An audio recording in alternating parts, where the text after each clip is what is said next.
تبا نه جوړه کا سپرلې موسم دې ملاقات تبا نه جوړه کا. د پاسون نیوز ډیرو قدرمنو کتونکو سلامونه او احترامات مې قبول کړئ.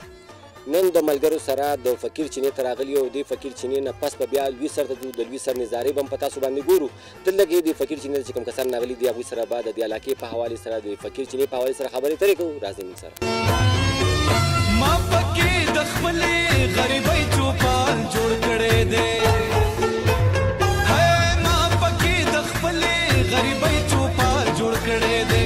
تالا مې پکې د مینې ښکلې ټال جوړ کړی دی.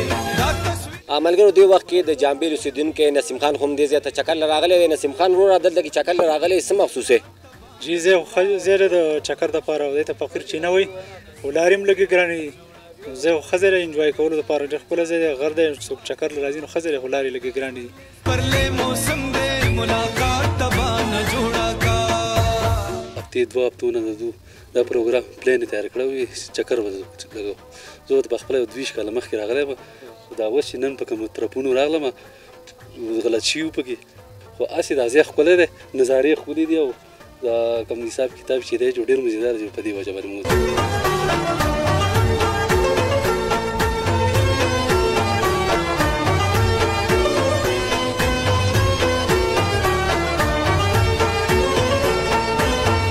چې دا مردارو دانو له دردونو له په چا تبه وي په چا دغه که نه مرض وي د هغې دپاره دا چینه ډېره دوایي ده.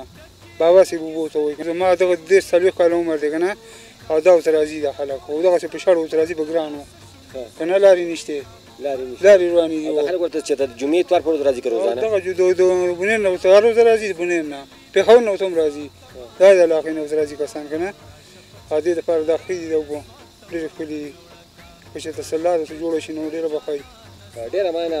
ډېره مننه عبدالقهار وروره. تاسو د عبدالقهار ورور خبرې ترې واورېدلې چې هغه وایي چې دې چینې ته د ډېر لرو علاقو نه خلک راځي او د دې دپاره چې هغوی په بدن باندې یا دانې یا پیسه نور څه مرض وي نو دا اوبه هغوی ځان له استعمال کوي. هغوی نه خدای پاک دغه مرضونه لرې کړي.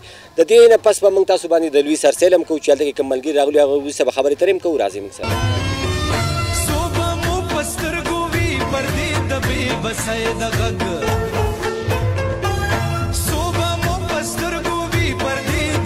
بسای د غږ غواړي په دې دشتو کې ټپې د خپلواکۍ د غږ لکې شونډې پرانیزه په نوم د ملالۍ د غږ نن پرېږده الفت د نغمو کار تبا نه جوړه کا.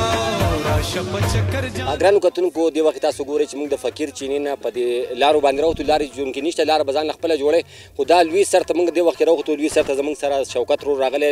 شوکت ورور لوی سر ته راغلی څنګه محسوس یې موسم یې څنګه دی؟ ماشاءالله موسم خو ډېر ښکلی دی او لارې یو خاص کې ګرانې دي که نه نو ډېر ښکلی پکنیک سپاټ دی او ډېر زبردست ځای دی. موږ ډېر انجوای وکړه او ډېر ښکلی ځای دی خو لارې یو خاص کې ګرانې دي نو ډېر زبردست موسم دی او موږ په دې طرف راختو لړې مړې راغلي موږ ټول دا لامده کړي وو.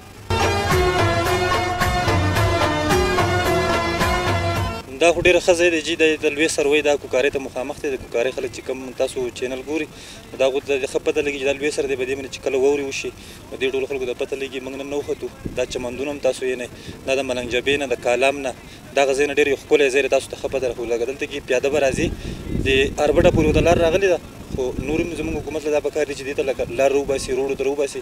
ګرانو کتونکو تاسو د فقیر چینې سیل هم وکړو. د هغې نه پس تاسو موږ دلته کې لوی سر ته راوستئ. په لوی سر کې چې کوم سیلانه خلک کوم ملګري زموږ راغلي او د هغوی خبرې ترې تاسو واورېدلې. دوی د حکومت نه دغه مطالبه کړې ده چې د کوکارۍ نه تر بټه پورې چې کوم روډ راغلی دی دغه روډ تیار دی او د هغې نه په دې خوا د لوی سر ته چې دوی کوم روډ دی دغه تیار کړي نو سیلانیانو ته به په تګ راتګ کې ډېره زیاته اساني میلاو شي. د راتلونکي بل پروګرام پورې د کیمرامین عجب خان سره سمه د انجام له اجازت راکوي. په لوی الله مو سپارم. د الله په امان.